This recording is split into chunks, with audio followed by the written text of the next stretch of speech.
Ya.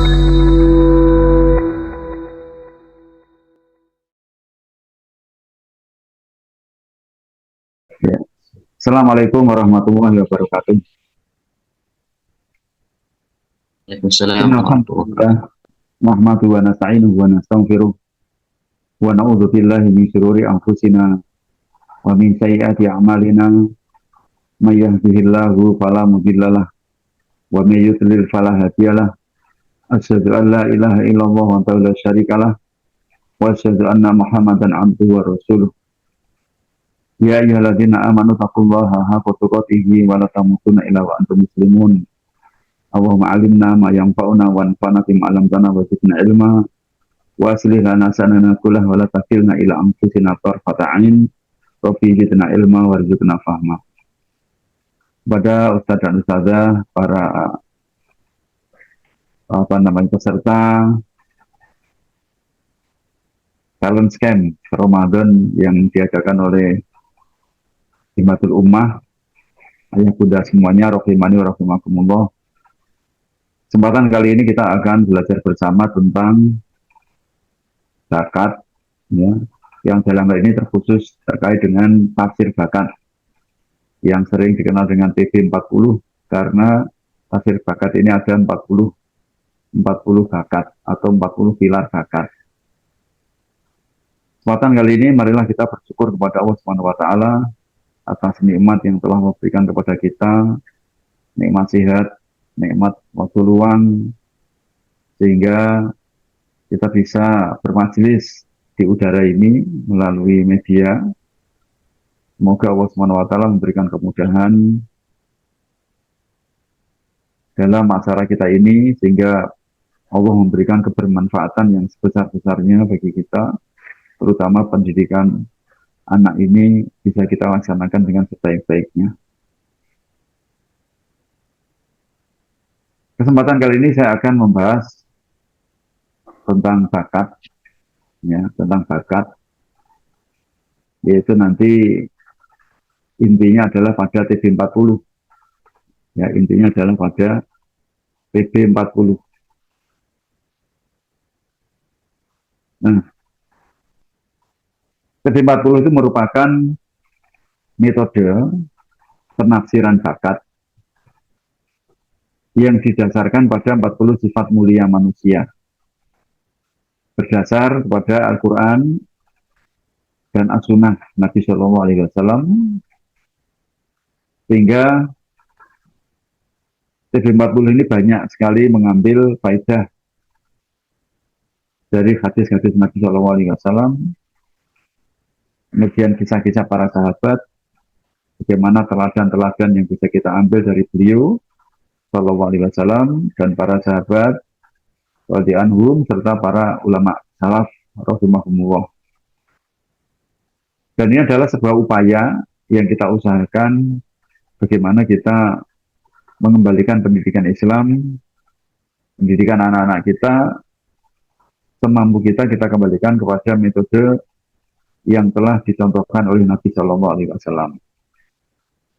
Walaupun secara asal bahwa pendidikan itu sifatnya itu muamalah, sedangkan terkait dengan muamalah ini Nabi Shallallahu Alaihi Wasallam bersabda, antum a'lamu di umuri dunyakum.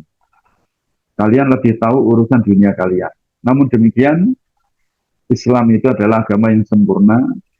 Semua sisi kehidupan telah dicontohkan, telah diberi petunjuk oleh Nabi Shallallahu Alaihi Wasallam. Termasuk dalam kita mendidik anak, Nabi Shallallahu Alaihi Wasallam telah memberikan petunjuk, telah mengajarkan kepada kita, yang mana itu disebutkan dalam Al-Quran dan sunnah-sunnah Nabi Shallallahu Alaihi Wasallam. Nah, pertanyaan yang pertama, mengapa bakat itu penting? Pertanyaan ini muncul dikarenakan sebagian di antara kaum muslimin menganggap bahwa bakat itu nggak penting. Ini disebabkan karena salah tafsir terhadap makna bakat, ya, salah tafsir terhadap makna bakat. Dan mungkin juga terkait dengan ketidaklengkapan di dalam memahami tujuan hidup manusia. Yang selama ini kita hanya sering mendengar bahwa tujuan hidup itu hanya ibadah kepada Allah Subhanahu wa taala, yaitu berupa sholat, zakat dan sebagainya. Seolah-olah bahwa kinerja yang terkait dengan urusan keduniaan seperti memiliki profesi seorang guru, profesi seorang petani, peternak, dagang dan sebagainya dianggap tidak penting. Nah, oleh karena itu, mari kita bahas ya tentang apa sebenarnya pentingnya bakat itu.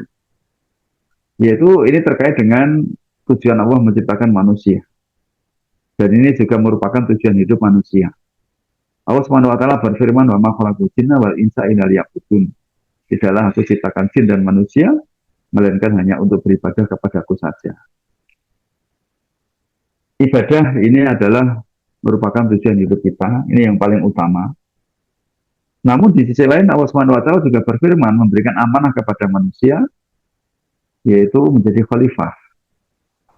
Khalifah di muka bumi ini. Bagaimana firman-Nya, "Waladzi ja'alakum khalaifa fil ardh." Dialah Allah yang telah menjadikan kamu sebagai khalifah-khalifah di muka bumi ini. Mana khalifah itu bukan berarti harus menjadi pemimpin seperti presiden, menjadi gubernur atau pemimpin negara lainnya. Tapi makna khalifah di sini sebagaimana disebutkan di ayat yang lain, Allah Subhanahu wa taala berfirman, "Wa ansa'akum minal ardi wasta'marakum fiha." Dialah Allah yang telah menciptakan kamu dari bumi atau tanah ini dan menjadikan kamu sebagai pemakmurnya. Jadi pemakmur bumi. Ya, inilah yang menjadi amanah kita, di samping amanah yang paling utama adalah ibadah kepada Allah Subhanahu wa taala, dan menjadi pemakmur bumi ini pun itu seharusnya merupakan peribadatan kita kepada Allah Subhanahu wa taala. Maka kalau kita urai tujuan hidup kita itu adalah ibadah dan menjadi khalifah pemakmur bumi. Ibadah ini terkait dengan akhlak. Karena apa? Nabi Sallallahu Alaihi Wasallam bersabda, "Akmalul mu'minina imanan ahsanul khuluqa." Orang yang paling sempurna imannya, orang beriman yang paling sempurna imannya adalah yang paling bagus akhlaknya. Ya, akhlak ini dalam bahasa kita sering disebut dengan moral secara umum, atau dalam bahasa kita namanya akhlak. Ya, budi pekerti. Kemudian terkait dengan khalifah di muka bumi ini, Nabi Sallallahu Alaihi Wasallam bersabda, "Alhabul amali ala Allah, inna Allah yuhibbu idza amila ahadukum amalan ayyutina." Allah sangat mencintai jika salah seorang di antara kalian itu jika beramal, jika bekerja itu profesional. Ya. Jadi amalan yang dicintai oleh Allah, salah seorang di antara kita yang dicintai oleh Allah itu adalah jika beramal itu profesional. Nah, profesionalisme dalam beramal ini, namanya profesional itu enggak semua orang profesinya sama semua. Masing-masing orang itu profesinya beda-beda, keahliannya beda-beda. Nah, ini maka terkait dengan kinerja ini, ya, terkait dengan kinerja ini, itu bisa maksimal jika sesuai dengan bakatnya. Jadi bakat itu adalah potensi yang ada pada diri seseorang, yang ternyata potensi bakat ini adalah bekal yang Allah berikan kepada setiap orang. Untuk bekal untuk apa? Untuk mengemban amanah sebagai khalifah pemakmur bumi. Nah, ini fungsi dari bakat. Nah, terus seandainya apabila tanpa bakat orang cukup berakhlak saja, apakah bermanfaat? Apakah itu juga bagus? Bagus. Itu ada batas minimal, ya. Tapi ternyata nanti kita bahas ada namanya level-level hidup. Jadi standar minimalnya itu akhlak, minimal, rata-rata, ya, yaitu orang berakhlak. Ya, ini standar minimal. Kalau kurang dari standar minimal, berarti orang itu tidak berakhlak. Tidak berakhlak. Ini.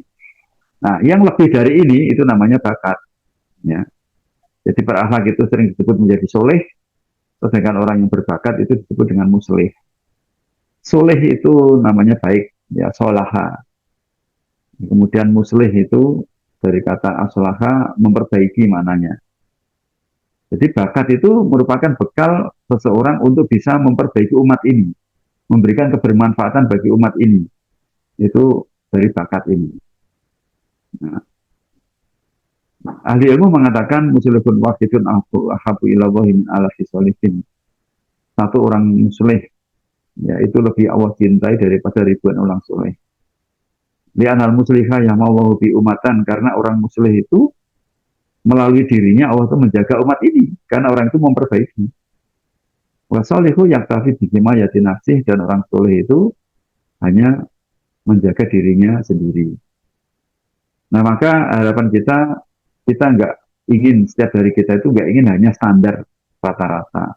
Semua manusia itu ingin dirinya itu menonjol. Semua ingin berpotensi, semua ingin dirinya itu dianggap atau dinilai hebat oleh orang lain dan semata-mata berharap bahwa Allah SWT ridho atas kehebatan itu. Nah ini bakat itu menjadikan seseorang menjadi muslih jika bakat itu dimanfaatkan, karena bakat itu adalah bekal. Kemudian Allah SWT juga berfirman, wa makana rabbuka liyuhlikal qura bidzulmin wa ahluha muslihun. Dan Tuhanmu sekali-kali tidak akan membinasakan negeri-negeri secara zalim, sedang penduduknya adalah orang-orang yang memperbaiki. Ya, orang-orang yang muslih, yaitu memperbaiki. Sebab kalau kita tidak memperbaiki semuanya yang standar untuk kepentingan dirinya sendiri semua, maka jika ada kekurangan, ada kemungkaran di masyarakat, kemudian kita tidak memperbaiki itu, memberikan manfaat terhadap umat ini, ya semuanya akan dihancurkan oleh Allah SWT. Ya sampai di negeri itu ada orang-orang muslihun, maka Allah tidak menghancurkan negeri itu. Nah kalau kita urai, ya soleh itu adalah standar minimal. Jika lebih dari soleh itu bermanfaat bagi orang lain, ini terkait dengan zakat. Terus kemudian jika kurang dari soleh berarti dia merusak, mengganggu orang lain atau mufsid. Ya. Nah maka bakat di sini fungsinya adalah untuk meningkatkan kualitas hidup manusia sehingga betul-betul menjadi muslih. Nah kalau kita urai ada setidaknya 5 level hidup. Yang paling rendah adalah orang yang selalu mengganggu orang lain. Ya. Ini adalah mufsid. Kemudian meningkat lebih tinggi lagi, orang itu tidak mengganggu, tapi dia hidupnya bergantung pada orang lain. Meningkat lebih tinggi lagi, sudah nggak bergantung, tapi bermanfaat hanya untuk dirinya sendiri. Meningkat lagi, ya bermanfaat bagi keluarga, memberikan bermanfaat bagi orang lain, tapi masih lingkup yang sifatnya wajib, yaitu bagi keluarganya. Dan level paling tinggi yaitu bermanfaat bagi orang banyak, bagi umat ini. Nah bakat ini itu adalah untuk mendorong agar seseorang itu memiliki potensi bisa beramal melebihi soleh, yaitu setidaknya pada level 4 atau level 5. Nah, yang harapannya dengan bakat itu bisa mendapatkan level 5, yaitu kualitas hidup yang tertinggi. Nah ini terkait dengan pentingnya bakat. Jadi bakat itu sebenarnya dimanfaatkan sebagai bekal untuk menempuh misi hidup. Ya, misi hidup sebagai khalifah di muka bumi ini. Sehingga bakat ini menjadikan hidup itu menjadi lebih hidup lagi. Karena apa? Kita memiliki peran, memiliki potensi unggul yang beda dengan orang lain. Itu tadi tentang pentingnya bakat, yaitu terkait dengan misi hidup. Bahkan terkait dengan tujuan hidup, terkait dengan tujuan Allah menciptakan manusia, yaitu untuk level tertinggi, yaitu bakat. Tentu saja level tertinggi itu nggak akan mungkin tercapai jika level di bawahnya belum terpenuhi. Yaitu seperti anak tangga. Nah sekarang bakat itu apa? Nah ini definisi bakat sampai sekarang itu masih misteri, ya misteri, masih banyak beda pendapat, masih simpang siur, ya masih simpang siur tentang definisi bakat. Ada yang mengatakan bakat itu hobi. Nah, sehingga seperti olahraga, main voli, sepak bola, berenang, kemudian camping, panjat tebing, ya, menari, itu sebagian mengatakan itu bakat. Ya, sehingga bakat itu menuntut untuk dituntaskan, maka sekolah-sekolah mengadakan yang namanya ekstrakurikuler. Katanya ekstrakurikuler itu untuk mengembangkan bakat anak. Tapi definisi bakat yang diambil itu kebanyakan terkait dengan hobi. Nah, terkait dengan hobi. Bukan hal yang utama untuk menempuh jalan hidup. Maka perlu kita ketahui bahwa bakat itu bukan seperti yang disebutkan tadi. Bakat itu bukan hobi. Ada yang menyebut, oh bakat itu profesi. Kalau dia kerjanya dokter, maka bakatnya dokter. Kalau dia jadi pedagang, maka bakatnya pedagang. Bukan itu juga. Karena bakat itu adalah sifat. Ya. Jadi bakat itu sifat. Sifat yang perlu kita ketahui. Bakat adalah sifat seseorang. Sifat yang bagaimana? Sifat yang unik, tapi yang bermanfaat. Ya. Jadi kadang-kadang kita melihat anak kita itu beda-beda perilakunya. Sifatnya beda-beda. Ya, lah, sifat yang beda itulah yang dinamakan bakat. Ya, semudah itu.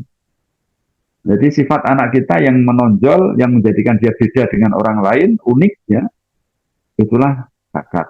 Kemudian sifat itu bermanfaat. Kalau tidak bermanfaat, itu bukan bakat. Ini tentang definisi bakat. Nah, maka bakat adalah sifat, dan sifat itu adalah akhlak. Karena bakat bermanfaat, maka bakat adalah sifat atau akhlak mulia. Akhlak mulia yang menonjol pada diri seseorang. Ya, menonjol pada diri seseorang. Kemudian yang menjadikan dia berbeda dengan orang lain. Hal ini sebagaimana sabda Nabi SAW tentang bakat. Ya. Beliau bersabda, Ar'afu umati bi umati Abu Bakar. Umatku yang paling lembut adalah Abu Bakar. Maka sifat lembut al-film, ar-rifku, al-basasah, itu adalah akhlak mulia. Ternyata disebut oleh Nabi ar'afu, yaitu yang paling lembut, paling berarti menonjol. Jadi di kalangan para sahabat yang paling lembut atau kelembutan yang paling menonjol adalah Abu Bakar As-Siddiq. Yang akhirnya Abu Bakar As-Siddiq itu menjadikan dirinya berbeda dengan orang lain, menjadikan unik karena memiliki sifat yang begitu lembutnya. Nah, ini tentang definisi bakat adalah sifat. Terus kemudian dalam bahasa Arab, ya, bakat itu sebenarnya kita ambil secara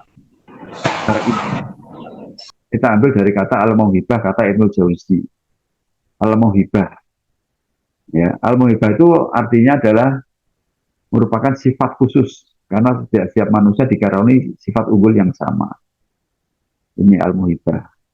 Ini definisi bakat yang kita ambil adalah al-mauhibah ini secara syar'i. Al-mauhibah merupakan sifat bawaan yang Allah karuniakan sebelum manusia lahir di dunia ini. Jadi ada bakat itu ada sejak lahir sampai nanti akhir hayat, ya di situ ada terpendam di jiwa masing-masing orang. Al-mauhibah memiliki kadar yang berbeda-beda pada setiap orang. Al-mauhibah inilah yang menjadikan manusia itu beda-beda, punya identitas, punya personal branding. Ya. Kemudian al-mauhibah dapat dimanfaatkan untuk beramal soleh, baik dalam peribadatan maupun dalam muamalah dengan makhluk. Jadi bakat bukan hanya untuk profesi keduniaan. Bakat atau al-mauhibah ini dapat dimanfaatkan dalam peribadatan, ya, kepada Allah Subhanahu wa taala. Nah, ini tentang definisi bakat yang kita ambil dari kata al-mauhibah. Nah, maka bisa dibedakan antara bakat yaitu sifat, aktivitas, kemudian profesi. Ya, profesi. Contoh, ada orang memiliki sifat 4, ya, sifatnya 4. Sifatnya cerdas, sifatnya adalah suka menasihati, sifatnya suka berbelas kasih, sifatnya suka melayani. Cerdas namanya adzaka, nasihat adalah nasihah, belas kasih didorong ke pojok, Mas. Melayani itu adalah al-ihsan. Jadi setiap orang itu bisa memiliki bakat lebih dari 1. Bahkan bisa sampai 6, 8, 7 bakat, yang nanti bakat itu sifat-sifat itu digabungkan jadi satu, jadilah profesi yang unggul. Nah, kemudian bakat ini tidak tampak. Tidak kelihatan namanya sifat. Sifat itu kecenderungan hati, kecenderungan jiwa. Tidak tampak, tapi berupa dorongan dari dalam. Dorongan. Mendorong seseorang ya untuk melakukan sesuatu sesuai dengan sifat tadi. Nah, maka sifat itu mendorong orang untuk beraktivitas. Orang yang cerdas nanti cenderung aktivitasnya itu kelihatan, oh dia suka meneliti, suka praktek, praktikum. Ini kelihatan di menelitinya itu berarti dia cerdas. Asik betul. Nasekah itu menjadikan orang suka memperbaiki. Ya, ketika ada sesuatu yang nggak beres di sistem organisasi dan sebagainya, dia bertindak. Atau sesuatu yang mungkin bentuknya fisik, kayak misal handle pintu rusak, itu senang dia memperbaiki seperti itu. Kemudian belas kasih ini mendorong seseorang untuk merasakan, berempati, yang didorong itu. Kemudian melayani ini adalah beraktivitas untuk melayani orang lain. Nah, maka setelah aktivitas ini berulang-ulang, ya, akhirnya aktivitas itu jadi power, jadi kekuatan, jadi strength, ya. Ini. Nah, kemudian aktivitas yang ada itu digabung jadi satu, maka terbentuklah profesi. Ada profesi dokter, teknisi, dan lain sebagainya. Jadi dokter itu bukan bakat, dokter itu adalah bidang bakat atau profesi. Termasuk teknisi sepeda motor itu bukan bakat itu bidang bakat. Nah, inilah antara lain membedakan antara bakat, aktivitas, dan profesi. Dan orang yang profesinya berbeda bisa jadi bakatnya sama. Contoh di sini ada dokter. Dokter itu butuh analisis, yang memperbaiki, berempati, dan melayani konsumen. Harusnya dokter demikian. Teknisi juga demikian. Dia cerdas, menganalisa, dia bisa meneliti, memperbaiki, merasakan, dan melayani. Nah, ini satu dua profesi ternyata sama bakatnya. Ini sama bakatnya. Nah, ini setelah aktivitas digabung jadi satu, ya maka jadilah ya dinamakan kekuatan. Nah, selama tidak ada aktivitas ini, ya bakat masih terpendam karena itu sifat saja, hanya kecenderungan saja. Ya nggak kelihatan, nggak bisa terasah. Jadi aktivitas sebenarnya itu mengasah. Ya mengasah sifat itu biar menjadi betul-betul menjadi hal yang bermanfaat pada diri kita, yaitu menjadi keterampilan. Nah, berikutnya adalah syarat dan rukun bakat. Ini terkait dengan aktivitas anak. Aktivitas anak itu banyak sekali. Namun di sini ada syarat, ada dua syarat. Yang pertama adalah berulang dan spontan. Jika anak itu berulang-ulang melakukan suatu aktivitas, entah apapun aktivitasnya, contoh misal berulang-ulang tiap hari dia nangis cengeng terus. Dan kalau menangis itu nggak usah ribet-ribet, spontan dia bisa menangis, tidak perlu dibuat-buat. Maka bisa kita katakan bahwa bakatnya itu empati. Ini syaratnya terpenuhi, berulang-ulang dan spontan. Tiap hari mainnya pasir, ya. Dan ketika bermain itu nggak butuh persiapan macam-macam, ternyata dia bisa membuat bermacam-macam. Ya. Nah, sehingga aktivitas itu adalah merupakan bakat, itu syaratnya terpenuhi. Dengan rukun sekarang, rukun ada pada bakat itu, yaitu ada tiga. Suka, bisa, dan berguna. Al-Khiris, Al-Ikon, dan Al-Mufid. Ini harus dinamakan bakat. Ya. Jadi bakat itu bukan hanya suka saja. Harus bisa dan harus ada gunanya. Nah, jika salah satu rukun ini itu nggak terpenuhi, maka bakatnya batal. Ya. Bakatnya batal. Jadi satu rukun saja nggak terpenuhi, bakatnya batal. Ini yang perlu kita ketahui. Nah, contoh misal, ya, anak bisa dan hanya berguna saja, tapi nggak ada kesukaan. Jadi banyak terjadi pada anak-anak kita yang belajar yang secara akademis, dia nggak bisa, nggak suka, tapi yakin dia bisa dan yang dibisai ada gunanya. Maka ini salah satu rukun bakat hilang, yaitu sukanya. Maka bakatnya batal. Ini bukan bakat lagi, namanya kompeten. Kompetensi itu nggak butuh suka atau tidak suka. Yang penting pokoknya bisa dan berguna. Kemudian bergunanya hilang, ada yang suka dan bisa. Aktivitas yang dia suka, kemudian dia bisa melakukan dengan baik, tapi ternyata nggak ada gunanya. Ini baru namanya adalah hobi. Jadi hobi beda dengan bakat. Ini yang perlu kita ketahui. Ya, inilah hobi. Nah, karena suka dan bisa saja. Nah, kebanyakan saat ini lembaga-lembaga yang sudah memetakan bakat anak itu hanya mengandalkan kesukaan anak dan yang bisa. Terjadinya nanti ketemunya hobi. Maka pantas saja 92% anak-anak SMA saat ini ketika lulus bingung mau kemana. Bingung dia mau ngelanjutin kemana, bingung dengan jurusannya. Karena selama dia belajar itu, yang dianggap bakat itu sejatinya adalah hobi. Ya, seperti itu. Kemudian berikutnya, suka dan berguna tapi nggak bisa. Ya. Ini juga nggak bukan bakat. Ini masih sekedar mimpi saja, lamunan. Karena nggak bisa. Ya, nggak bisa. Hanya masih lamunan saja. Akhirnya bisa dibuat grafik demikian, ya, tentang bakat, profesi, hobi, dan mimpi. Dan ini ada irisan-irisannya. Nah, bagaimana cara menggali bakat?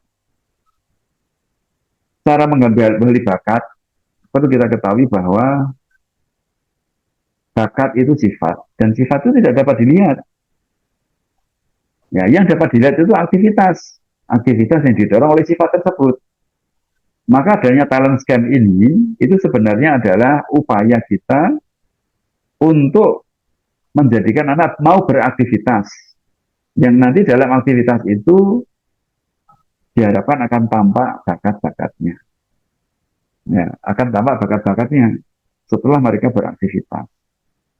Nah, maka cara menggali bakat itu yaitu harus banyak dicobakan hal yang beragam. Untuk apa? Anak itu bisa mengekspresi gerakan, bisa mengekspresi perasaannya, bisa mengekspresi berpikirnya. Nah, sehingga bisa dikatakan bakat digali dengan beraktivitas yang beragam. Kalau kita hanya mager atau anak kita mager saja tiap hari hanya di kamar, bisa jadi sulit ketemu bakatnya.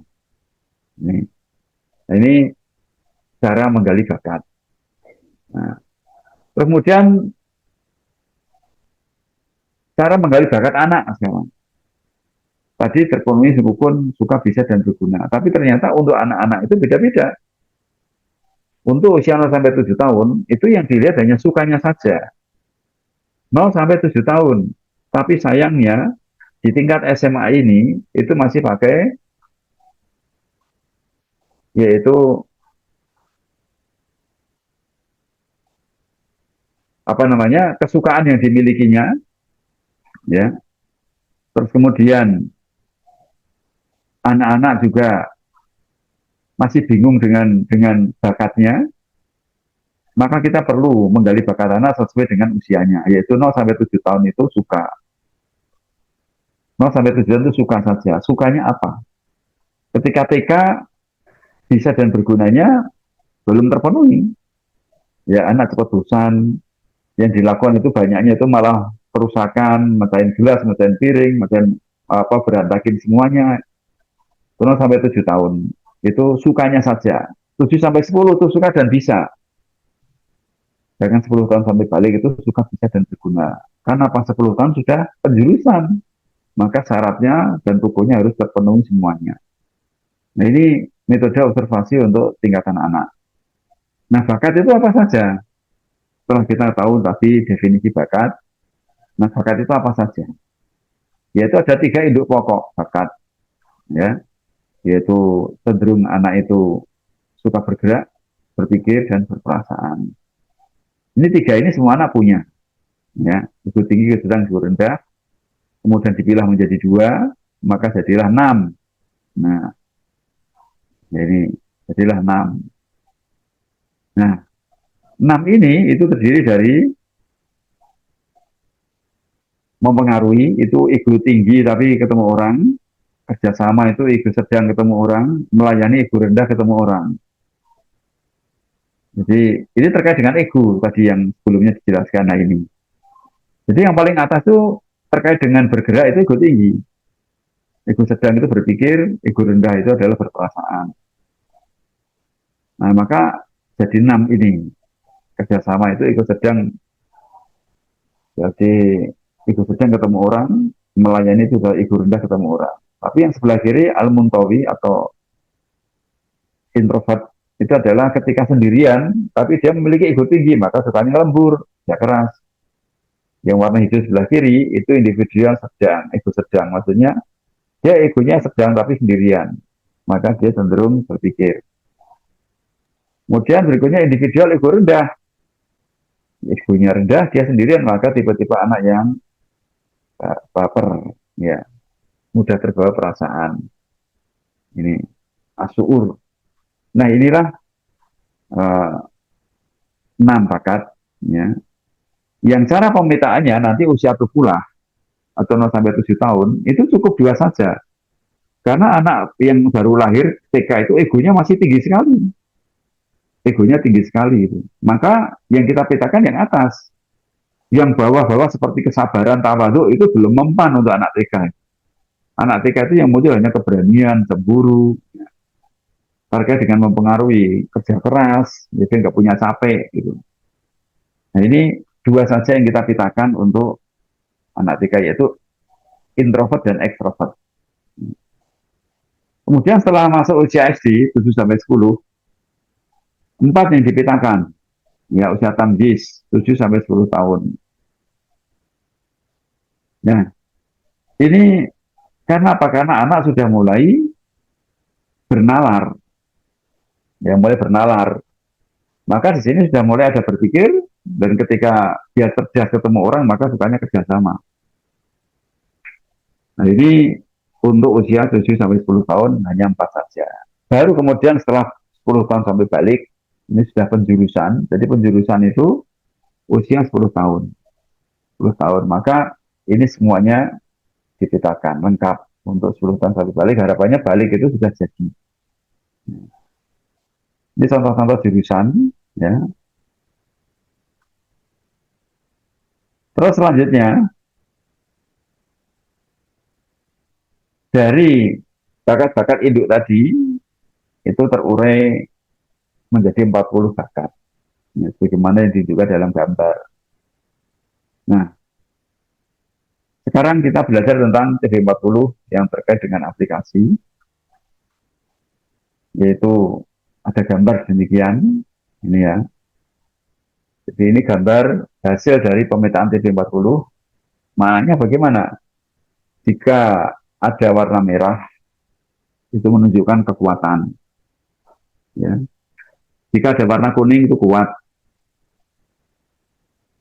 Kemudian jika ada warna hijau itu netral. Jika ada warna abu-abu itu lemah. Jika ada warna hitam itu sangat amat lemah. Nah, ini hasil dari TD40. Nah, nanti kalau anaknya usianya itu masih TK, ya cukup atas saja cari introvert dan extrovert. Kalau ternyata usianya masih SD kelas 1, 2, 3, ya cari 4 ini. Ya, kalau dia masih apa namanya, ego rendah ini, ego sedang, mohon maaf. Untuk yang tengah-tengah ini ego sedang, yang atas ego kuat, yang bawah itu adalah ego lemah. Terus kemudian ini pembagian-pembagiannya, ya, pembagian-pembagiannya nanti bisa dibaca sendiri, ya. Terus sampai pada hal-hal yang lebih rinci lagi dari 6 tadi. Yang pertama adalah cenderung menguasai, memotivasi, dan menolong. Itu adalah tipe ego tinggi ketemu orang, ya, taksir, memaafkan, memulai, dan memperdalam. Itu terkait dengan kerjasama dengan orang lain. Kemudian memberi, menjaga, mengalah, ya. Ini adalah hikmah. Kemudian ambisi, wibawa, dan kerjasama itu adalah anasat kerja keras. Kemudian imajinatif, positif, dan analitis adalah adaka. Dan yang pendiam adalah suur atau perasaan, yaitu pendiam apa saja sama rendah. Nah, nanti dari hasil ini, ya, ya, nanti akan tampak jurusan-jurusannya. Jadi konsentrasi kita itu ada pada warna merah sama hitam. Yang merah itu adalah kekuatan, hitam itu kelemahan. Ya, sangat lemah.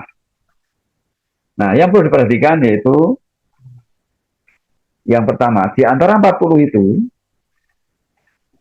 ternyata ada 2 induk, ya, yang menjadi tolok ukur tentang akhlak anak kita melalui TB40 ini. Ya. Ibnu Qayyim mengatakan dalam Fawaidul Fawaid, aslu akhlakil maqmudati kuliah al-khusu' wal ulul himmah. Induk, ya, dari akhlak mulia itu ada 2, yaitu khusyuk dan ulul himmah, yaitu cita-cita tinggi. Khusyuk di sini tawadhu, dan cita-cita tinggi di sini adalah al-himmah. Ya. Maka terkait dengan 2 induk ini, Ibnu Qayyim juga mengatakan di kitab yang sama, faman ala himatuhu wa saat nafsuhu kita seperti kulli khuluqin jamilin.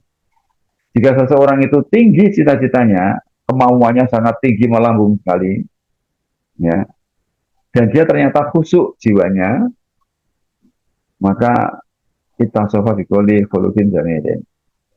Maka seolah-olah orang itu memiliki semua akhlak mulia. Nah, ini indikatornya di sini. Maka nanti kalau ada tawadhu atau al-himmahnya di sini itu ada yang hitam, ya, itu perlu dikuatkan, atau abu-abu perlu dikuatkan sampai makruf. Nah, ini ukuran atau induk dari 2 akhlak, yaitu akhlak al-himmah dan tawadhu, ya. Ini merupakan tolok ukur.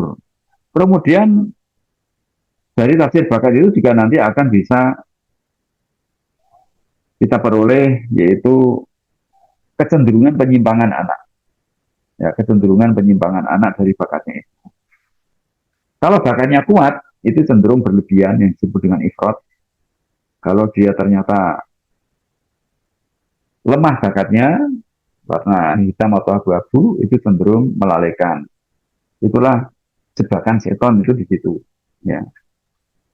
Nah, cara penyimpangan bakat itu ada 2 cara, yaitu kata Ibnu Qayyim, ifratun nafsi bid'fi wa ifratuha fil quwati. Yang menjadikan bakat itu menyimpang adalah jiwa yang berlebihan ketika lemah dan jiwa yang berlebihan ketika kuat. Lemah di sini maksudnya apa? Yaitu tidak memiliki kekuatan untuk mempengaruhi orang lain. Jiwanya ego rendah. Yang kuat ini termasuk di mana? Yaitu jiwanya tinggi, egonya tinggi. Nah, di sini.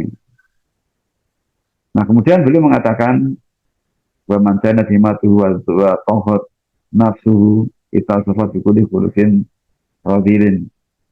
Dan barang siapa yang himahnya itu rendah dan jiwanya itu terlalu menuruti hawa nafsunya, itasafat bi kulli khuluqin radilin, seolah-olah dia memiliki semua akhlak tercela. Maka hati-hati dengan 2 sifat ini, ya.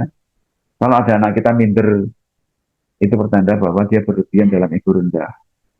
Kalau ada yang kita kok ternyata mudah membuli, ya, teman-temannya dibully semua, dimintai uangnya, ya, itu pertanda bahwa dia bakatnya adalah cenderung di ego tinggi atau bagian atas. Dan cenderungnya dia berlebihan, yaitu ifrat. Berlebihan akhirnya ketemunya jadinya sombong. Ya, jadinya sombong. Terus ini mas tadi sudah disebutkan cara menyikapinya terkait dengan hasil TB40.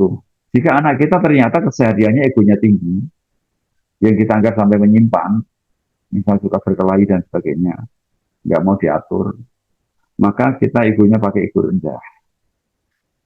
Dan jika ternyata anak kita cenderung rendah, minder, ya, minder, maka kita harus turun, ya, yaitu untuk apa? Untuk menetralkan rasa mindernya tadi. Jika ternyata egonya sedang, maka kita juga mengikuti ego tersebut yang sedang. Karena beliau itu apa namanya? Ketika ada anak yang ego sedang itu adalah rata-rata anak cerdas, sehingga kalau kita mendampinginya dengan berdiskusi langsung dengan ego sedang, maka dia akan merasa nyaman. Nah, sehingga ada istilah manajemen ego. Grafik yang warna biru itu adalah egosentris anak, ego anak, sedangkan yang warna hijau itu adalah ego orang tua. Nah, di sini perlu diperhatikan bahwa sejatinya pendidikan itu terletak di antara pemaksaan dan pembiaran. Di mana titik tengahnya itu disesuaikan dengan kondisi lembaga masing-masing. Ya. Nah, ini antara lain jika anak kita itu setelah ketemu bakatnya mungkin baru ketahuan egonya posisinya di mana, maka sikap kita pun juga menyesuaikan dengan kondisi tersebut dan antara kaidahnya adalah di sini. Ya, jadi ketika ego pendidikan itu ke kiri, egonya sedang tinggi, ya, maka pendidikan ke kiri. Jika egonya merendah, maka cenderungnya kepada pemaksaan. Sehingga anak-anak merasa nyaman dalam pendidikannya. Nah, cara menyikapi diri. Nah, maka contoh misal, kita egonya di sini anggap saja tinggi, cenderung sombong. Ya, kita menyadari itu. Wah, ini saya ada penyakit ini akibat bakat saya yang suka mempengaruhi, tapi ternyata saya berlebihan. Maka kita berusaha untuk bergaul dengan teman-teman yang banyak ego rendah. Ya, banyak ego rendah. Jadi bisa jadi demikian ya. Orang sombong digabung dengan orang minder. Ya. Ya, orang sombong digabung dengan orang minder. Itu kalau lambat laun karena karakter itu menular, ya, tapi bakat tidak. Lambat laun nanti orang yang sombong itu cenderung ke arah tawadhu, sedangkan orang yang minder itu nanti akan terpengaruhi oleh orang yang sombong tadi hingga mindernya terangkat sehingga nanti dia masuk kepada akhlak mulia yaitu ego rendah. Ini contoh demikian. Kemudian kalau kita merasa kita orangnya minderan, ya serba penakut, timbang-timbang, takut rugi, ya, takut salah dan sebagainya, maka banyak-banyaklah bergaul dengan orang-orang yang egonya tinggi. Maka ego itu akan terangkat, ya, karena pengaruh dari teman-temannya atau siapapun yang egonya tinggi. Nah, ini cara menyikapinya demikian. Nah, ini ada contoh, ya, contoh hasil. Cara membacanya yaitu kita lihat yang tengah dulu, yang tengah kita lihat.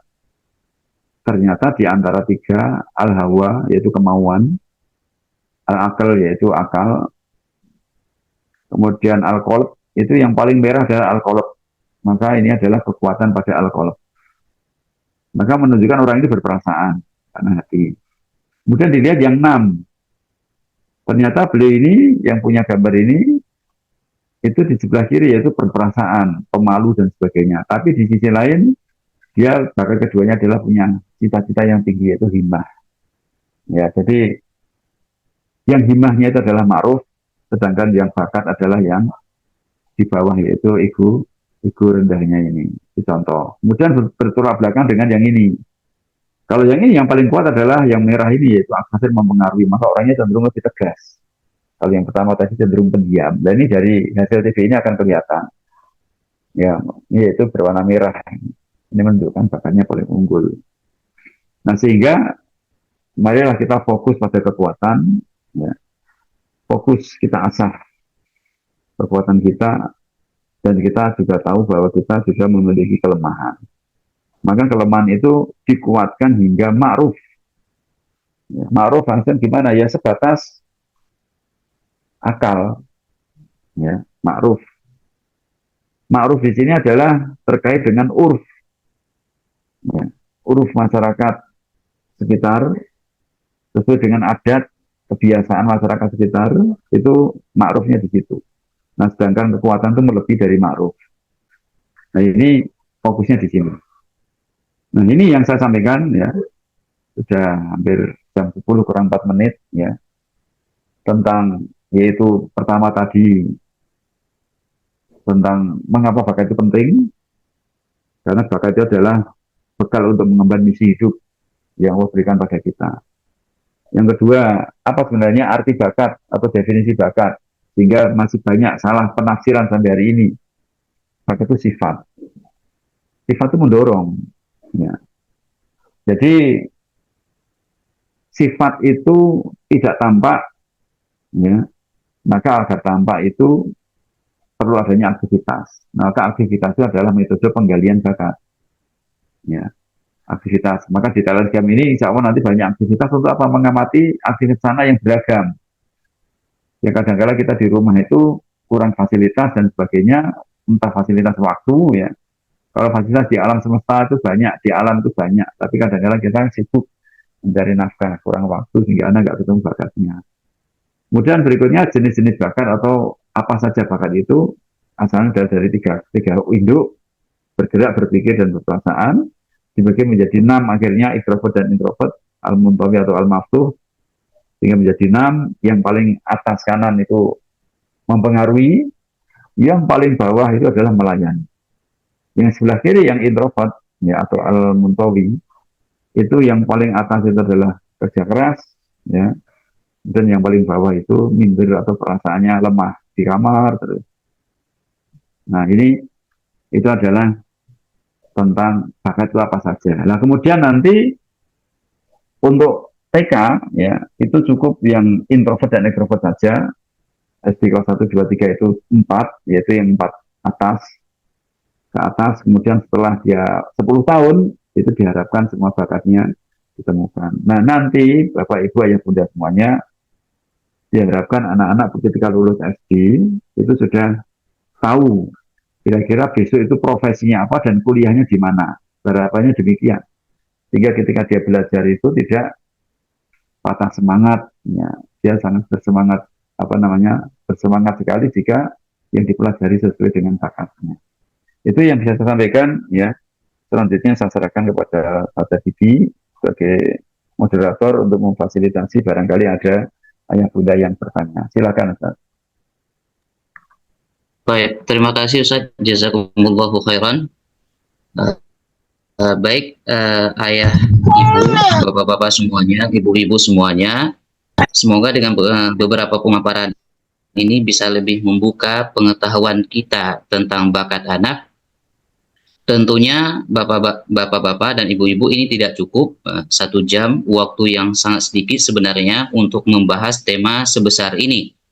Nah, semoga kita nanti bisa mengikuti kajian-kajian berikutnya. Tapi sebelumnya, mungkin ada dari bapak-bapak, ibu-ibu, ayah, bunda, asatizah semuanya yang ingin bertanya, maka dipersilakan. Boleh secara langsung mungkin diklik dulu reaction angkat tangannya, atau bisa ditanyakan melalui chat gitu. Ustadz itu sudah Silakan, sudah ada yang raise hand Ustadz. Untuk Pak Arif boleh nanti bergantian untuk Umum Bukhari. Silahkan Pak Arif. Nah, jazakallahu khair.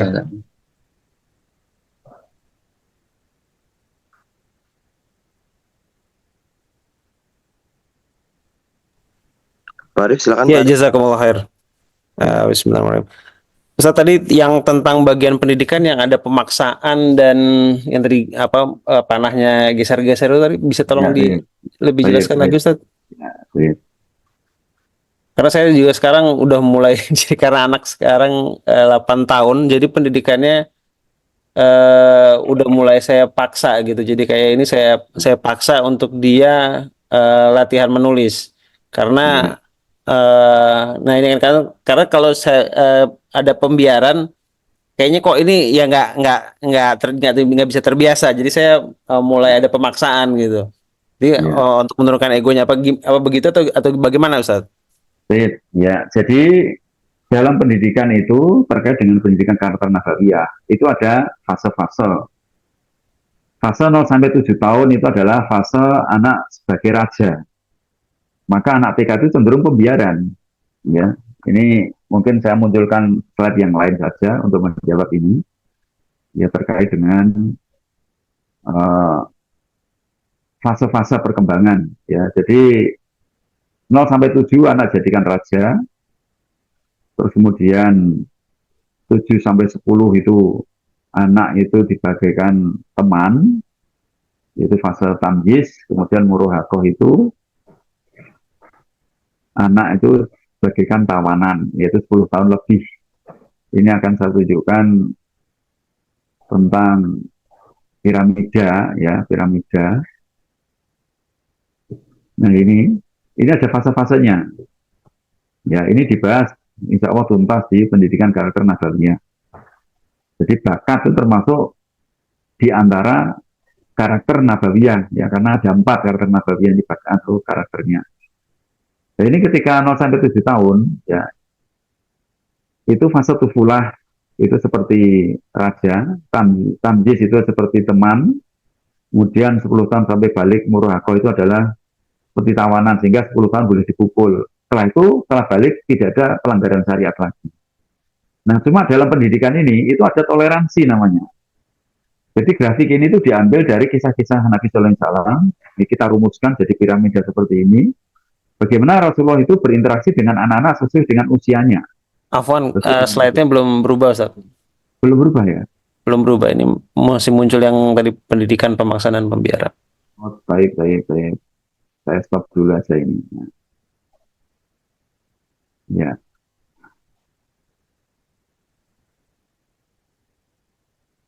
Ini sudah muncul ya? Nah, sudah, Ustaz. Ya, nah ini. Jadi ada piramida seperti ini. Nah, jadi dalam pendidikan itu ada toleransi ini. Ada toleransi. Sebelum balik, anak itu nggak punya dosa. Itu hikmahnya antara lain kesalahan anak itu dianggap belajar. Jadi ini ringkasan kita ambil dari kisah-kisah Nabi Sallallahu Alaihi Wasallam. Di buku karakter Nabawiyah itu ada kurang lebih 82 hadis ya. 82 hadis yang menjelaskan tentang muamalah Rasul dengan anak-anak. Sehingga demikian. Nah, fase tufulah itu toleransi paling longgar, sehingga banyak pembiaran. Hal-hal yang di luar batasan syariat itu dibolehkan, ini ya, dibolehkan. Dan contoh dari Nabi itu ketika cucunya naik di punggung Nabi ketika beliau sujud dan jadi imam, beliau nunggu sampai selesai itu, sampai anak puas turun, baru kemudian Nabi SAW mengangkat kepala. Nah, ini menunjukkan bahwa mungkin anak itu mengganggu, ya, memang mengganggu sekali sampai sujud Nabi lama sekali, dan ada makmum yang akhirnya mengangkat kepala sendirian, gitu kan, mengangkat kepala sendirian karena lamanya Nabi sujud. Kemudian setelah tamyiz 7 sampai 10 itu masih ada toleransi, ya, masih ada toleransi. Nah, jadi kalau yang TK ini selama tidak membahayakan dirinya, jadi ada kaidahnya begini. Untuk pendidikan 0 sampai 7 tahun, apapun yang dilakukan anak boleh. Ya, boleh. Apapun dilakukan anak boleh selama kita mampu. Kecuali berbahaya bagi dirinya, berbahaya bagi orang lain, ya. Kemudian tidak melanggar norma masyarakat, itu kita cegah. Kemudian kita mampu secara finansial, waktu dan sebagainya, fisik, ya, tenaga. Nah, kalau 4 hal ini itu tidak terlanggar, ya sudah, anak biar melakukan. Walaupun itu mungkin anak memecah kaca. Selama 4 hal tadi itu tidak terlanggar, ya sudah, difasilitasi. Ya, selama tidak bahaya bagi dirinya dan sebagainya. Anak mungkin berkelahi dan sebagainya. Karena pada usia ini itu belum ada pendidikan adab. Ya, belum ada pelatihan adab. Ini karena targetnya adalah target kecintaan, anak cinta pada usia ini. Kemudian berikutnya, tamyiz. Ini sudah mulai bernalar. Maka ketika anak berbuat salah, itu cukup dinasihati. Ya, belum ada hukuman. Ya, belum ada hukuman. Ya, pada fase ini tuh belum ada hukuman. Ini dijelaskan oleh Syekh Sulaiman Ar-Ruhaili, hafizahullah. Ya. Jadi ketika salah, nasihati, tapi belum ada hukuman, belum ada ancaman, belum ada kemarahan. Besok mengulang lagi, kita nasihati lagi.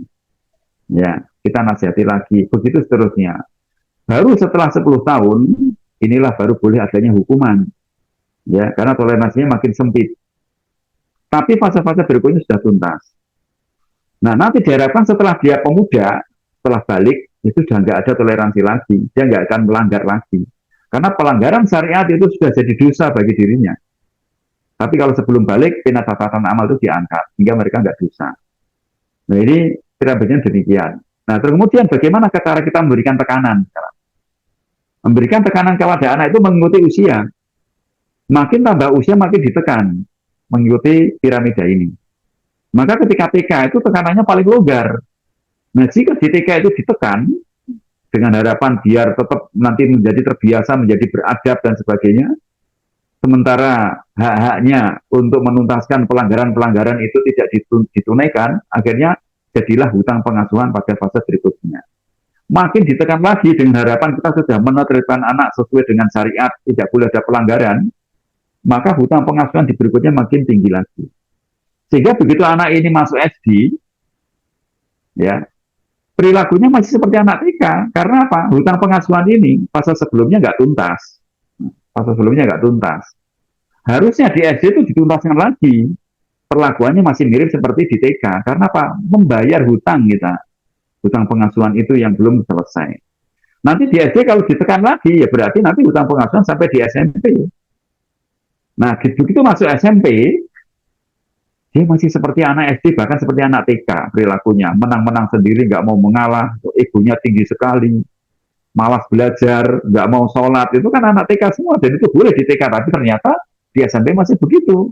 Ini hutang pengasuhan akibat TK dan SD yang belum tuntas. Harusnya dituntaskan. Kalau nggak dituntaskan, maka hutang pengasuhan terus naik sampai dewasa. Ya, sampai dewasa, bahkan sampai menikah, nanti hutang pengasuhan itu akan diwariskan biasanya kepada anak pertamanya. Jadi ego yang tinggi oleh orang tua yang masih memiliki hutang pengasuhan, itu sebenarnya inner child pada diri anak. Ya, inner child itu sifat kanak-kanakan yang harusnya tuntas ketika dulu, waktu kecilnya, tapi ternyata nggak tuntas, akhirnya ditumpahkan ke anak pertamanya. Nah, anak pertama nanti kalau nggak tuntas ya sampai ke cucunya, yang disebut dengan warisan hutang pengasuhan atau hutang pengasuhan warisan. Nah, ini makanya tekanan itu disesuaikan dengan usianya. Lah kalau ternyata tadi di sini misal, ini tuh sudah tamyiz, sudah 8 tahun, tapi ternyata TK-nya belum tuntas. Masih belum mau belajar, masih susah untuk sholat, maka dituntaskan lagi. Kalau nggak dituntaskan terus sampai nanti dewasa begitu. Karena hutang ini harus dilunasi. Nah, ini metode pendidikannya demikian. Jadi tadi untuk anak 8 tahun, itu belum ada hukuman. Tekanannya itu hanya sebatas nasihat lisan, ya, hanya sebatas nasihat lisan, belum ada apa namanya, belum ada hukuman, belum ada pemaksaan. Ini ada salah satu video, ya, yang mungkin bisa dipahami tentang bagaimana fase-fase pendidikan sesuai usia anak, ya, sesuai usia anak. Bisa dilihat sejenak di sini. Mohon maaf, mungkin waktunya agak panjang sedikit, ya. Ini mungkin bisa didengarkan. Ini terkait dengan pendidikan sholat, termasuk pendidikan yang lainnya. Suaranya kok nggak muncul. Bisa dibaca tulisannya aja nggak apa-apa.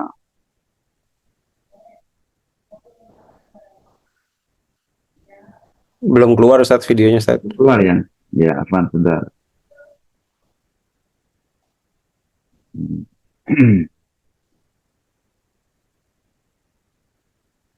Ya, saya share screen dulu. Nah, ini. Siap. Nah, ini dibaca saja, ya. Mungkin di sini suaranya nggak keluar.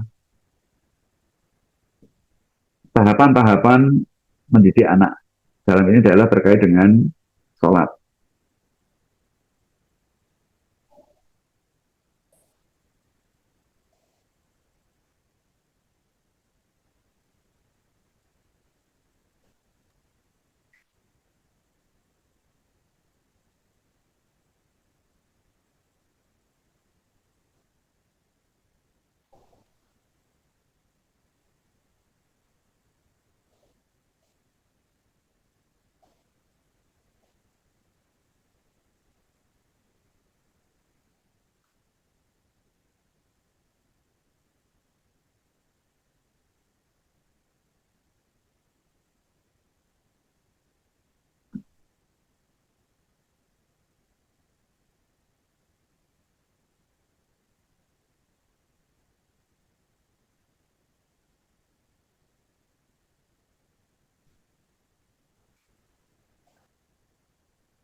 Baik, nah ini tadi penjelasan dari Syekh Sulaiman Ar-Ruhaili bahwa memang ketika sebelum tamyiz masih TK itu nggak ada perintah untuk sholat saja nggak perintah apalagi baca tulis. Ya. Kemudian setelah mungkin dia tamyiz ya 7 sampai 10 tahun ya kita bisa ayo belajar nulis, belajar membaca. Tapi kalau dia nggak mau hanya nasihat saja, belum ada hukuman sama sekali apalagi paksaan juga nggak ada di sini. Paksaan nggak ada sampai usia 10 tahun ya. Itu tadi sholat demikian apalagi yang mungkin terkait dengan yang lebih atau di bawahnya tentang sholat. Nah ini antara lain jawaban untuk apa ya terkait dengan masalah anak usia 8 tahun tadi dan diharapkan nanti 10 tahun ya anak itu sudah ketemu bakatnya sehingga sudah penjurusan karena sudah unik ya. Sehingga begitu 10 tahun ketika anak ditegasi itu dia sudah belajar sesuai dengan potensi bakatnya sehingga dia nyaman. Maka ketika dipukul karena kenyamanan dia itu dia nggak akan marah. Nah, anak-anak sekarang itu banyak yang ketika 10 tahun dipukul malah jadi parah. Ya karena apa? Karena itu tadi yang dipelajari masih berupa paksaan dan juga nggak sesuai dengan bakatnya. Ya demikian walam bisawab.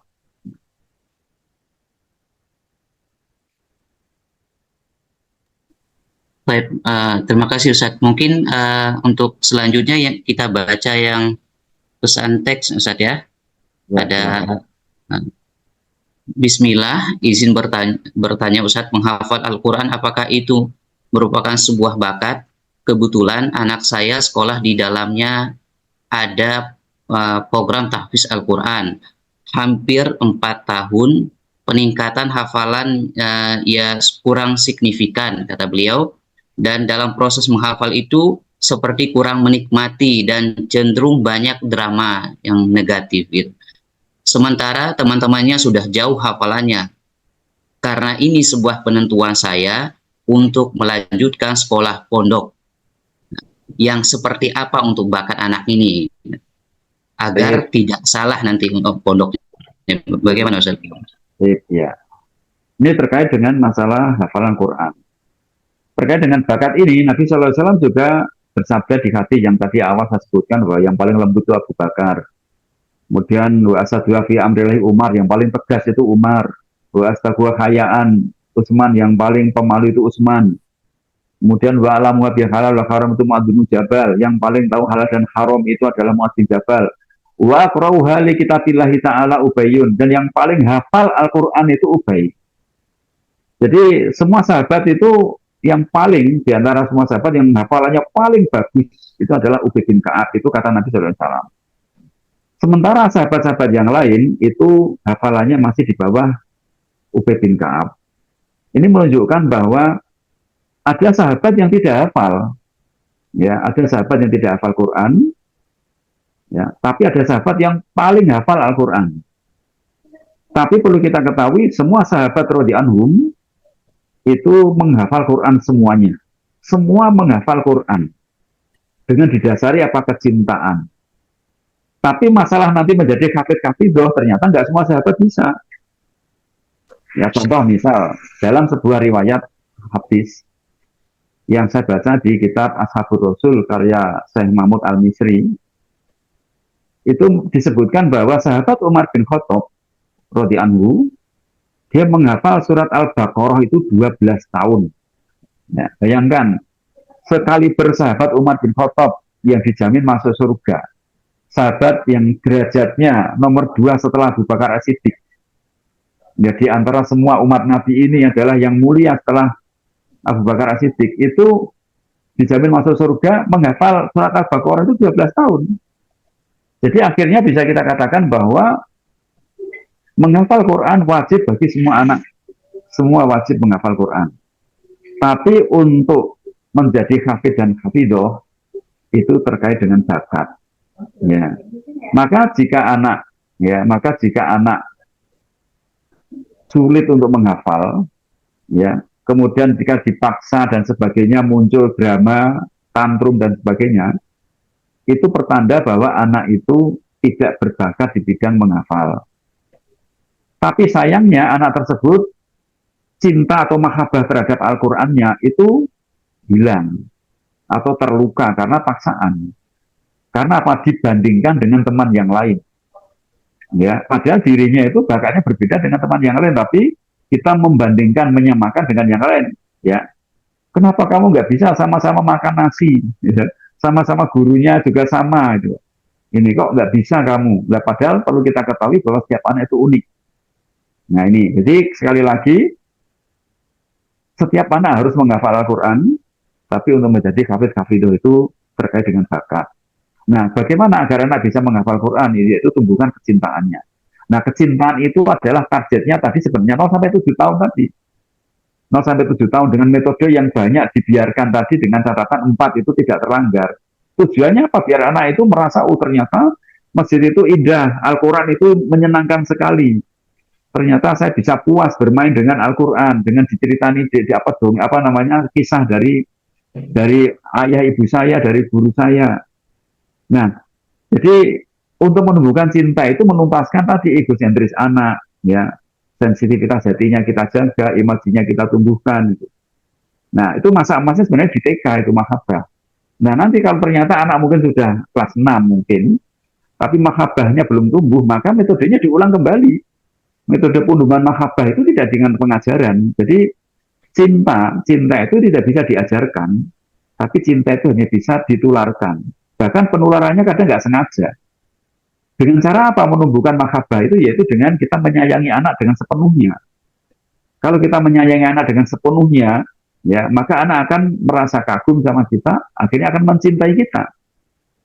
Nah kata Syekh Sadriyat, Dr. Sadriyat Hafidhullah, belum menulis sebuah kutaib atau buku kecil yang judulnya Kaifa Nuhadibul Qur'ana li Abnaina. Bagaimana kita menumbuhkan cinta anak kepada Al-Quran. Yaitu menurut beliau yang pertama adalah bagaimana anak itu mencintai kita dulu. Ya sebelum mencintai Al-Quran. Jadi bagaimana anak biar mencintai kita, maka yaitu kita memberikan kasih sayang penuh kepada anak. Dan beliau mengatakan, ya, idza ahabul abna'u, nah, idza ahabahul abna'u fasofa yuhibbu nama yuhib. Jika seorang anak itu sudah mencintai orang tuanya, maka otomatis anak itu akan mencintai juga apa yang dicintai orang tuanya. Maka kalau orang tuanya cinta Quran, ya otomatis anak itu akan cinta Quran jika anak sudah mencintai orang tuanya. Nah masalahnya saat ini banyak sekali anak-anak yang terluka fitrahnya, terluka akibat paksaan sejak dini. Sehingga anak merasa bahwa orang tua nggak sayang kepadanya. Sehingga dia nggak begitu menyayangi penuh kepada orang tuanya. Hanya karena dia merasa terpaksa saja. Ya, merasa kalau saya nggak nurut orang tua nanti nggak bisa makan, nggak dikasih uang saku dan sebagainya. Bukan karena kecintaan. Padahal kita tahu, ya, tidak ada orang tua nggak sayang anak. Tapi ternyata banyak sekali anak merasa nggak disayangi orang tuanya. Nah ini akibat dari tadi, ya luka. Ya luka bahwa orang tua dalam mengungkapkan bahasa kasih sayang kepada anaknya ternyata ditafsirkan oleh anak itu bukan kasih sayang tapi ketidaksukaan oleh menurut anak. Makanya perlu diulang lagi yaitu bagaimana menumbuhkan mahabbah cinta yaitu dengan penuh menyayangi anak tanpa syarat apapun. Dan tentu saja orang tua yang bisa menyayangi penuh kepada anaknya itu adalah orang tua yang sudah selesai hutang pengasuhannya ketika masa kecil dulu. Karena hutang pengasuhan bukan hanya dimiliki oleh anak, kita orang tua pun kadang-kadang juga memiliki karena pengalaman pendidikan kita dulu. Apalagi yang angkatan-angkatan tahun 70-an, 80 itu kan pendidikannya masih keras banget. Kadang-kadang menimbulkan atau luka fitrah pada diri kita, dan itu adalah hutang pengasuhan yang akhirnya kita kepada anak kita juga demikian. Nah, apalagi anak-anak digital zaman ini, itu sangat sensitif sekali. Kalau kita zaman dulu, waktu kita sekolah dulu, kita masih bisa tumpah. Luka fitrah bisa tertumpahkan di sawah, bermain dengan teman-teman. Malam hari mungkin di padang rembulan kita bisa bermain karena belum ada listrik dan sebagainya. Tapi anak-anak sekarang nggak bisa, sehingga begitu ada luka sedikit saja, ketemunya HP atau mungkin di kamar, tekanan dan sebagainya, akhirnya hutang pengasuhannya makin banyak. Jadi intinya kesimpulan dari pertanyaan tadi, ya mohon maaf agak panjang penjelasannya. Menghafal Quran harus pada semua anak, tapi untuk menjadi hafidh itu terkait dengan bakat. Maka kenali bakat anak Anda. Demikian, wa alam bisawab. Terima kasih Ustadz. Mungkin ada lagi ibu-ibu, bapak-bapak yang ingin bertanya. Masih ada waktu insya Allah. Yang tadi sudah sempat ngangkat tangan. banyak. Izin bertanya.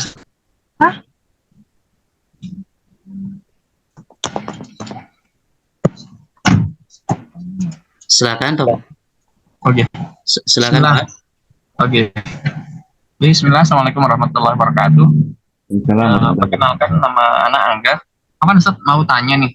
Yang pertama itu cara kita melunasi hutang pengasuhan itu bagaimana, Ustaz? Kemudian yang kedua, kalau anak mau masuk pondok itu baiknya usia berapa? Kemudian bagaimana menunjukkan anak itu sudah siap supaya kita nanti ketika melepas itu anak memang benar-benar di pondok ini menikmati begitu.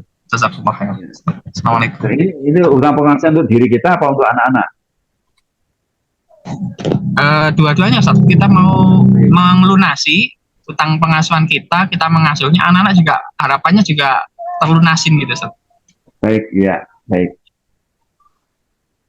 Perlu kita ketahui bahwa ini ada namanya membasuh luka fitrah atau melunasi utang pengasuhan.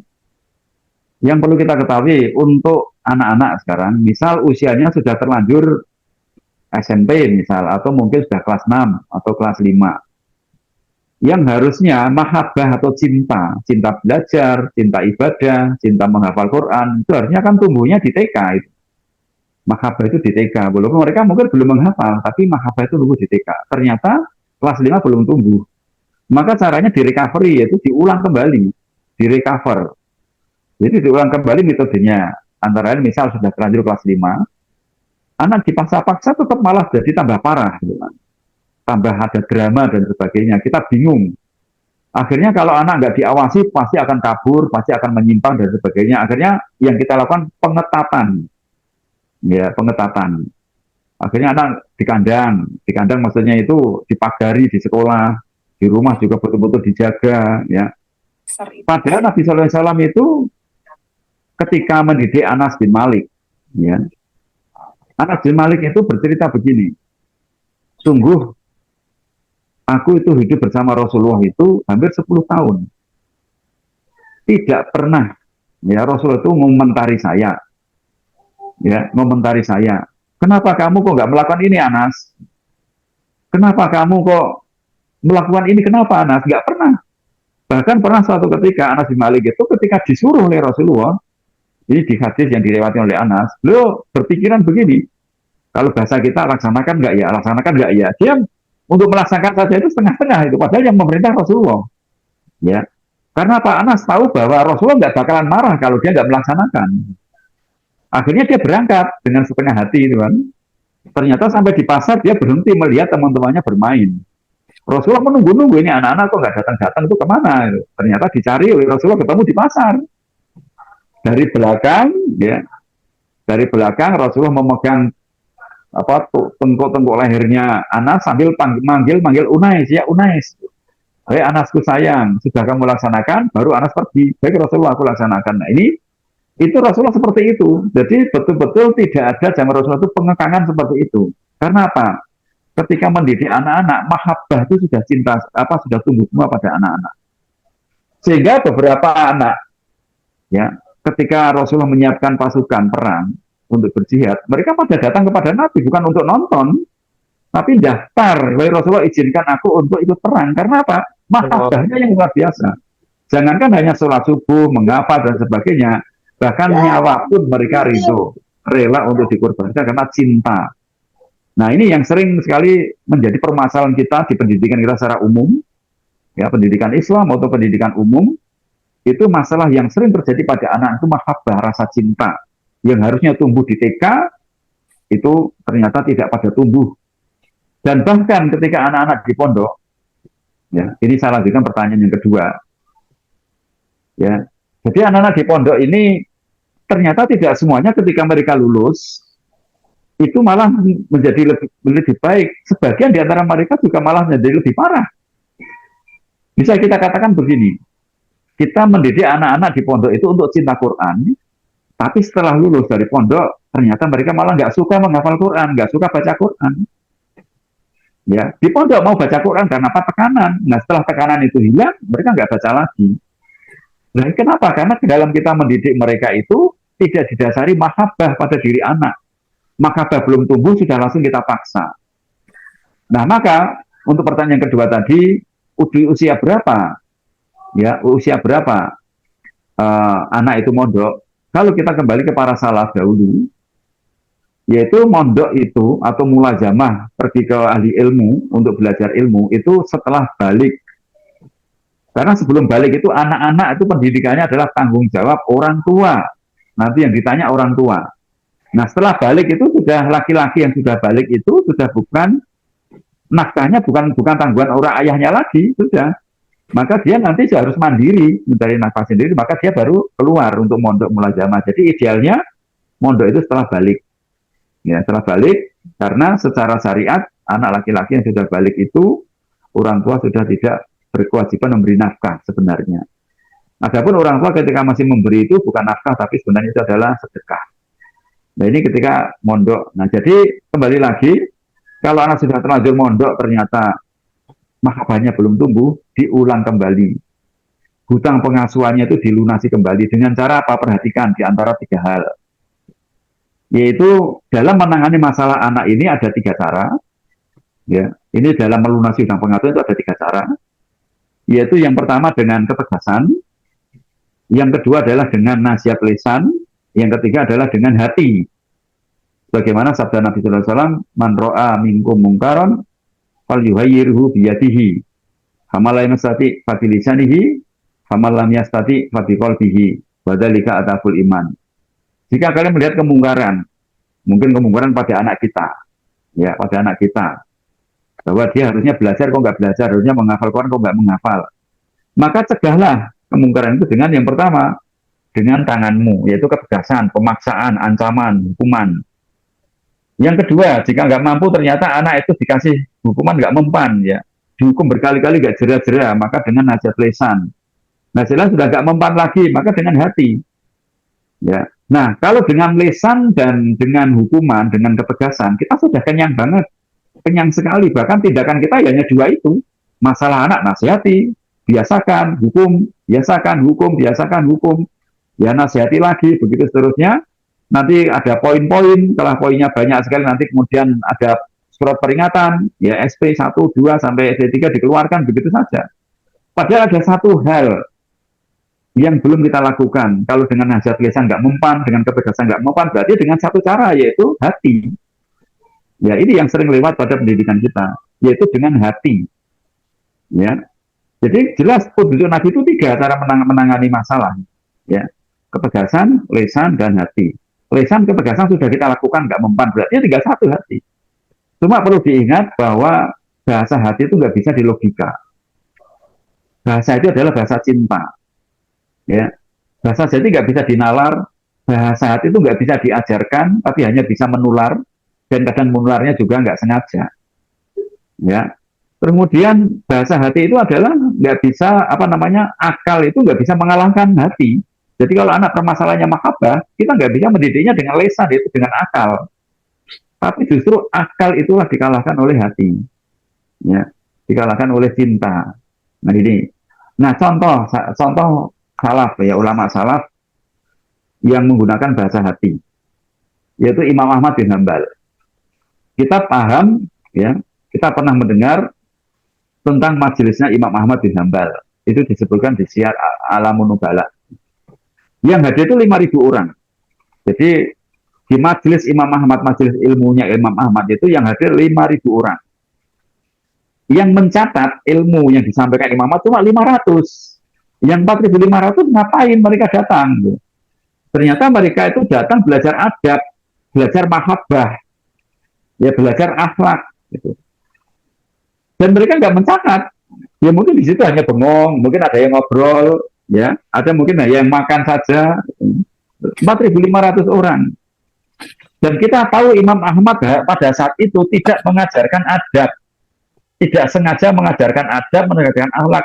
Beliau mengajarkan ilmu yang dicatat oleh 500 orang tadi. Ini menunjukkan bahwa Imam Ahmad itu nggak sengaja mengajarkan adab, tapi ternyata banyak orang yang bisa belajar adab. Ya, belajar adab tanpa Imam Ahmad sengaja. Nah inilah antara lain pendidikan hati itu demikian. Termasuk Nabi SAW ketika menangani orang yang bermasalah di hatinya, kecintaannya belum tumbuh. Ya, ada orang minta kepada Nabi, tanda kutip ngerampok lah, beri saya harta. Mungkin orang itu hanya minta 1-2 kambing. Ya, untuk apa? Untuk dimakan keluarga dan mungkin orang kampung. Tapi ternyata Rasulullah yang dilakukan ya itu di luar logika. 1 lembah kambing ya di antara 2 bukit itu diberikan semuanya pada orang itu. Ini nggak masuk logika kan? Kalau logikanya kenapa nggak diberikan kaum muslimin yang masih kekurangan? Kok diberikan orang yang belum jelas seperti itu? Ya akhirnya orang itu kan masuk Islam kan? Karena apa? Karena tumbuh kagum sama Rasulullah, cinta pada Rasulullah. Nah itu antara bahasa cinta yang memang tidak masuk akal. Ya.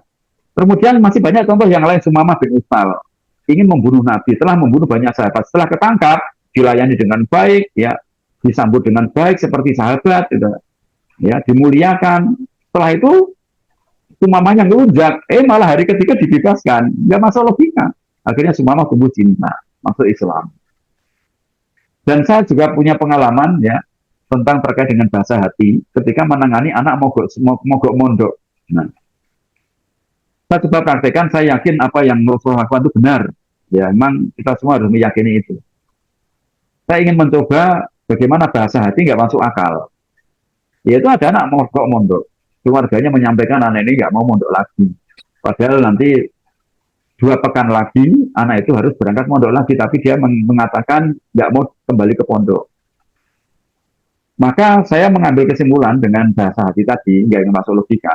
Anak yang tidak mau mondok, maka cara menanganinya jangan disuruh mondok. Gitu. Kan nggak masuk logika kan? Benar saya praktekkan.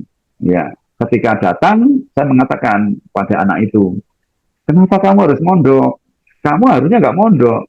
Turuti saja kemauanmu. Kalau kamu ingin usaha saja. Nggak perlu mondok. Anak itu sontak itu matanya berbinar-binar. Saya menebak-nebak ya. Mungkin anak itu dalam hatinya, semua orang mengatakan, kamu harus mondok, kamu besok harus berangkat. Ternyata ada 1 manusia, 1 orang ini kok setuju dengan keinginan saya. Wah, ini luar biasa. Ini orang mesti dia perhatian sama saya, mengerti saya. Ya. Akhirnya anak itu berbinar-binar, akhirnya cerita semua. Semuanya diceritakan semuanya. Sampai menjelek-jelekan ustadz-ustadz ya, saya dengerin semuanya. Nah, setelah itu waktunya sudah mungkin larut malam, ternyata berlanjut di WhatsApp sampai berhari-hari. Semuanya diceritakan, saya hanya mengiyakan, saya hanya mendengarkan, saya hanya memotivasi. Ya contoh misal, dia mengatakan begini, Ustadz, saya kok pengennya itu mukuli semua ustadz saya di pondok. Lah kenapa memang? Nah, mereka itu memaksa-maksa saya, padahal saya nggak suka. Saya nggak menyalahkan ustadznya di pondok, nggak menyalahkan itu. Saya juga nggak menyalahkan anak itu karena lahir fitrah. Saya masih menyalahkan sistem. Akhirnya saya katakan, saya nggak menyalahkan anak itu. Kalau tidak seperti itu bukan kamu, itu calon pengusaha sukses itu. Sifatnya harus begitu. Akhirnya anak tambah senang lagi. Akhirnya setelah semuanya tumpah, maka bisa dikatakan hutang pengasuhannya terlunasi. Luka-lukanya terbasuh, gitu kan. Dan ternyata di hari Ahad, ya Ahad malam, yang harusnya mungkin pagi Senin itu dia berangkat ke pondok, dia WhatsApp kepada saya, Ustaz, mohon doa restunya. Kemudian saya jawab, oh ya, saya doakan insya Allah. Mau buka usaha apa mas? Ternyata WhatsApp-nya begini, insya Allah besok saya akan masuk pondok. Kemudian saya jawab, yang benar saja. Sudah yakin kamu ingin mondok? Pada itu yang saya harapkan begitu memang. Dia yakin karena yang tadinya mungkin merasa uminya nggak menyayangi dia, setelah semuanya tumpah, dia baru tahu bahwa uminya sayang. Akhirnya dia mengatakan, saya nggak ingin menyakiti umi saya. Dia mantap, ingin bakti pada umi. Iya, saya ingin menyenangkan umi. Udah ya, semangat ya, nanti di sana sabar, berangkat. Nah ini akhirnya anak itu berangkat dan nyaman, mondok, dan sekarang sudah menjelang tahun terakhir, sudah mulai pengabdian, ya dengan walaupun masih sering sekali curhat dan sebagainya, setidaknya bahwa memang menumbuhkan mahabbah cinta itu kadang-kala tidak masuk logika, dan ada euforia di situ biasanya, ada waktu melunjak, ya lunjak ini yang kadang-kala kita tuh nggak siap. Ya ini masih membahas tentang pembasuhan hutang pengasuhan, ya atau pelunasan hutang pengasuhan, ada namanya euforia, melunjak Dan itu terjadi pada zaman Nabi. Yang lunjak ini sebenarnya bukan anak jadi parah. Tapi begitu anak kita longgari, kemudian dia ngelunjak, itu sebenarnya adalah proses detox, pengeluaran racun-racun tekanan psikologis. Dan sampai kapan? Sampai racun itu selesai, nanti fitrahnya tumbuh, dia akan tumbuh mahabbah. Nah ini yang sering nggak masuk logika pendidikan di sini. Nah ini kenapa bisa demikian? Ternyata ini hanya ada di pendidikan Islam, yaitu ada pendidikan hati. Karena apa? Menurut Islam ini jiwa manusia itu ada 3 strukturnya, yaitu al-qalb, al-akal, sama al-hawa, yaitu hati, akal, dan fisik, yaitu kemauan di sini. Nah sedangkan untuk Barat itu hanya berpikir atau struktur jiwa itu ya ada di akal sama di fisik gitu. Mereka nggak bisa meneliti hati seseorang. Nah ini yang membedakan, karena kita secara sadar nggak sadar ikut mereka, akhirnya pendidikan kita langsung kepada nasihat lisan, tegasi. Nasihat lisan biasakan, nasihat biasakan, pahamkan, kemudian biasakan. Tidak ada namanya metode yang di luar nalar tadi atau di luar logika, yaitu bahasa hati. Nah makanya kesimpulannya untuk membasuh hutang pengasuhan tadi, cek dulu, biasanya mahabbah anak yang belum tumbuh, maka gunakan bahasa hati yang tidak masuk logika. Nanti bisa dipelajari bagaimana Rasulullah membagi ghanimah di perang Hunain, itu bahasa hati. Ya, itu kemudian Rasulullah bersikap kepada Sumamah bin Utsal. Kemudian Rasulullah memberi hadiah 1 kambing 1 lembah. Kemudian Rasulullah ketika ditarik lehernya oleh Arab Badui yang merampok beliau, padahal beliau itu komandan perang dan pasukan lengkap di situ. Ternyata Rasulullah tersenyum dan menuruti, di luar logika semua. Rasulullah kemudian ketika istirahat di bawah pohon, pedangnya diambil oleh orang Arab Badui, ditodongkan ke beliau. Itu contoh-contoh bahasa hati yang Rasulullah lakukan terhadap orang-orang yang masih punya hutang pengasuhan, yang mahabbahnya belum tumbuh, sehingga mereka belum beriman. Nah ini insya Allah ada pembahasan tersendiri tentang recovery ini, ya, dan tidak cukup 1 jam 2 jam untuk membahas ini, ya. Demikian, wa'alam bishawab. Terima kasih Ustadz, Masya Allah pembahasannya masih begitu seru, Ayah Ibu. Bagaimana Kak Tio, apakah masih memungkinkan kita baca pertanyaan yang sudah masuk? Ada 2 pertanyaan. Sepertinya sudah Ustadz, sudah lebih dari jam 10:30 Ustadz. Baik, berarti adapun pertanyaan ini mungkin bisa langsung nanti, apakah memungkinkan Ustadz, mungkin jika ada peserta yang ingin bertanya, bagaimana Ustadz, bagaimana nantinya? Ya silakan, nggak apa-apa. Atau nanti ketika talent scan ini konsultasi sama asatidz yang ada di Himatul Ummah. Insya Allah beliau-beliau sudah paham semua ini, ya. Dan termasuk Himatul Ummah ini salah satu di antara sekolah-sekolah yang sudah menerapkan pendidikan karakter nabawiyah. Dan di situ juga sudah menerapkan recovery yang ditanyakan tadi, ya pengalamannya bagaimana para ustadz di sana. Ya nanti bisa ngobrol-ngobrol dengan beliau insya Allah. Ya jadi untuk lebih lanjutnya demikian. Sebab penjelasan seperti ini kalau ketemu langsung itu lebih nyaman, ya lebih nyaman. Kalau lewat WhatsApp atau mungkin bahkan lewat media Zoom seperti ini kadang-kadang masih salah tafsir. Ya. Karena ini pendidikan yang anti mainstream. Ya anti mainstream itu maksudnya apa? Memang ini Rasulullah demikian. Dan ini yang hilang di pendidikan kita saat ini, yaitu pendidikan hati tadi. Jadi insya Allah nanti ketemu saja sama asatidz yang ada di Himatul Ummah. Itu insya Allah akan dijelaskan panjang lebar tentang masalah pendidikan berbasis fitrah atau pendidikan karakter nabawiyah ini. Ya demikian, wa'alam bishawab. Baik Ustadz, terima kasih Ustadz, jazakumullahu khairan, nafa'allahu bikum al-Islam wal muslimin.